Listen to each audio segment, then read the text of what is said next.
যখন ঘন কুয়াশা পড়ে এবং তাপমাত্রাটা বৃদ্ধি পায় তখন আপনারা লক্ষ্য করবেন যে শশা গাছের কিন্তু ডাউনি মিলডিউয়ের আক্রমণটা অনেকটাই বেশি হয়। তো ডাউনি মিলডিউয়ের জন্য আমরা কোন ধরনের ওষুধ আমরা আমাদের শশা বা করলা গাছে স্প্রে করব?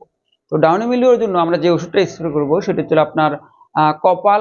আমরা কিন্তু স্প্রে করতে পারি। কপালটাকে প্রতি লিটার পানিতে 2 গ্রাম হারে যদি আমরা শশা গাছে স্প্রে করে দিই, সেক্ষেত্রে কিন্তু ডাউনি মিলডিউটা আমরা কন্ট্রোল করতে পারবো।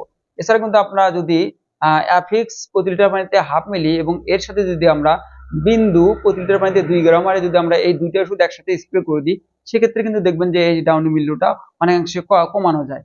তো আমরা যেটা করব, যখন আমাদের কুয়াশা পড়তেছে বেশি তখন কিন্তু অবশ্যই এই ওষুধগুলো আমাদের শশা গাছে স্প্রে করব।